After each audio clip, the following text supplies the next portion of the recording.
Hello दोस्तों, मैं नितेश भैया एक बार फिर से आप सभी लोगों का स्वागत करना चाहता हूं आप ही के अपने YouTube चैनल BSCC ज्ञान पर। दोस्तों, आज के इस टॉपिक में हम लोग वर्ल्ड अफेयर्स से जुड़े एक बहुत ही महत्वपूर्ण घटना और बहुत ही महत्वपूर्ण वर्ल्ड अफेयर्स के करंट इवेंट को लेकर हाजिर हुए हैं। तो आप सभी अपडेट रहने के लिए इस वीडियो को पूरा जरूर देखिएगा ताकि आपको भी भारत के आसपास में और पड़ोसी देशों में चल रहे राजनीतिक घटनाओं के बारे में आप सब अपडेट रहें और आपको भी पूरा नॉलेज मिल सके। तो आइए आज बात करते हैं कि भारत के पड़ोसी देश यानी बांग्लादेश में हो रहे आंदोलन और इस आंदोलन की वजह से आज हुए तख्ता पलट यानी मिलिट्री कू के बारे में।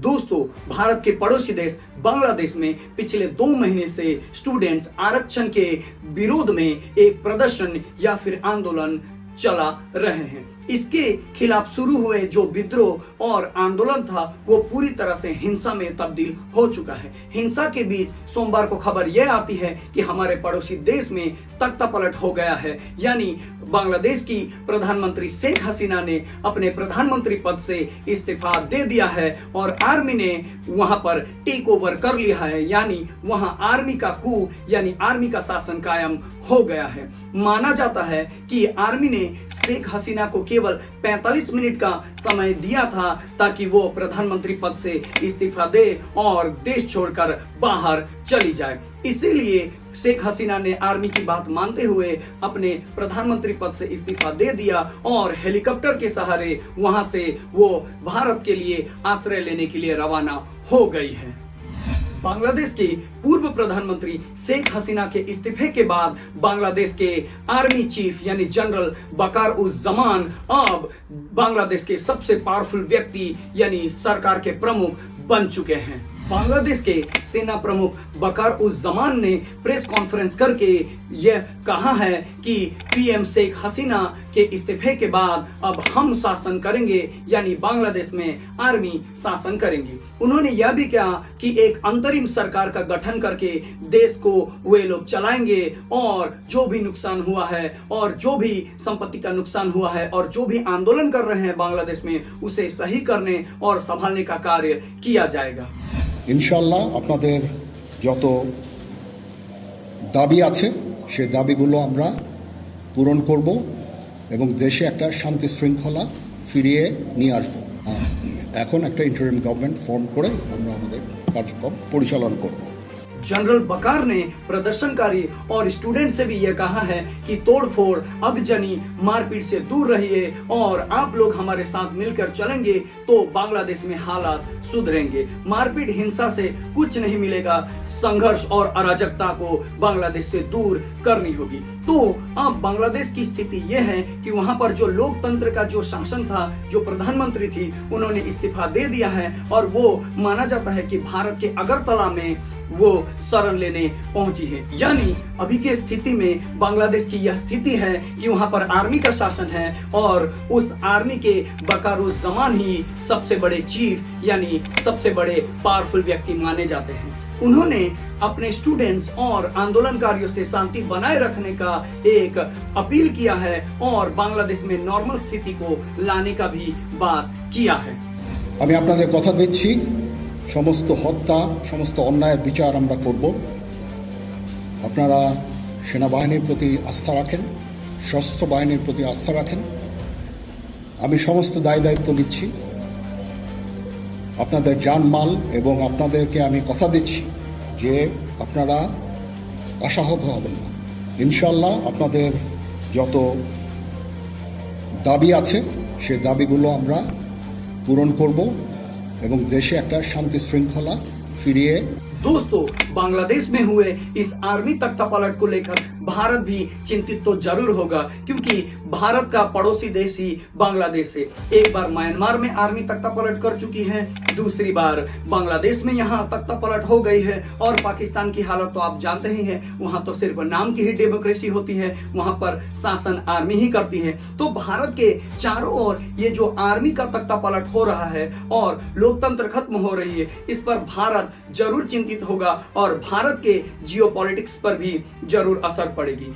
क्योंकि जो पूर्व प्रधानमंत्री शेख हसीना थी, वो प्रो इंडिया यानी भारत के एक मित्र के रूप में जानी जाती थी। यानी उनके समय में बांग्लादेश और भारत के जो संबंध थे वो काफी हद तक नॉर्मलाइज थे। लेकिन अभी जो बांग्लादेश में आर्मी शासन शुरू हुआ है और बकार उस जमान बांग्लादेश के जो सुप्रीम बने हैं वो प्रो इंडिया होंगे या इंडिया के साथ उनका कैसा रिलेशन होगा, ये आने वाले दिनों में देखने की बात होगी। तो आप में से कई सारे व्यूअर्स ऐसे भी होंगे कि आप ये सोच रहे होंगे कि बांग्लादेश में अचानक से ये आर्मी का शासन कैसे शुरू हुआ, क्या हालत बनी थी बांग्लादेश में। तो आइए आपको एक रिफ्रेशमेंट या रिफ्रेश करा देते हैं कि बांग्लादेश में ये जो आर्मी का शासन अचानक से लागू कैसे हुआ और इसके पीछे क्या क्या कारण थे। दोस्तों, शायद आपको पता ना हो कि बांग्लादेश में पिछले 2 महीने से सरकार और स्टूडेंट्स के बीच में एक तनातनी और एक आंदोलन का माहौल चल रहा है।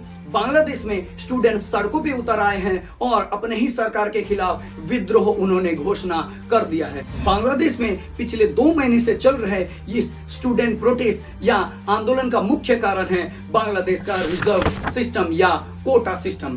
दोस्तों, बांग्लादेश में एक ऐसा सिस्टम मौजूद है जिसके कारण से ये स्टूडेंट बहुत नाराज है और अपने ही सरकार के खिलाफ आंदोलन कर रहे थे।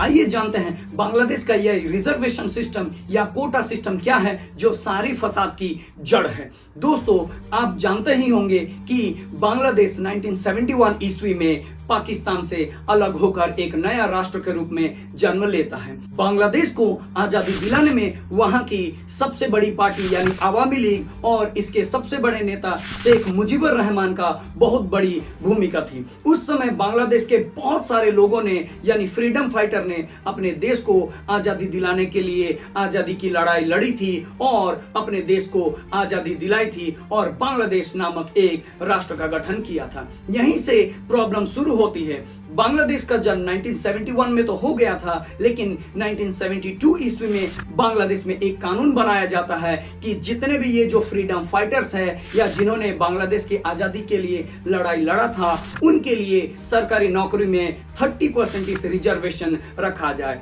यानी जितने भी फ्रीडम फाइटर्स हैं उनको बांग्लादेश की सरकारी नौकरी में 30% का कोटा यानी रिजर्वेशन रखा गया था। शुरू में तो सभी ने इस रिजर्वेशन का सम्मान किया और मान लिया, क्योंकि जिन लोगों ने बांग्लादेश की आजादी आंदोलन के लिए खून बहाया था, बलिदान दिया था, उन्हें देश की तरफ से एक तोहफा समझा गया कि 30% उनके लिए एक रिजर्वेशन रखा गया। लेकिन दोस्तों, फसाद की जड़ तो तब हुई जब इस रिजर्वेशन सिस्टम को यानी कोटा सिस्टम को हर साल बढ़ाया जाता रहा। यानी पहले ये जो रिजर्वेशन था वो फ्रीडम फाइटर्स के लिए रखा गया था, लेकिन बांग्लादेश में क्या किया गया, बांग्लादेश में फ्रीडम फाइटर के बच्चों को और बाद में उनके भी बच्चों को यह रिजर्वेशन रखा गया और यह रिजर्वेशन का फायदा दिया गया। यानी सोच के देखिए, फ्रीडम फाइटर को तो सरकारी नौकरी में कोटा मिल गया, रिजर्वेशन मिल गया, फ्रीडम फाइटर के बच्चों को भी यह सुविधा दिया गया और अब तो फ्रीडम फाइटर के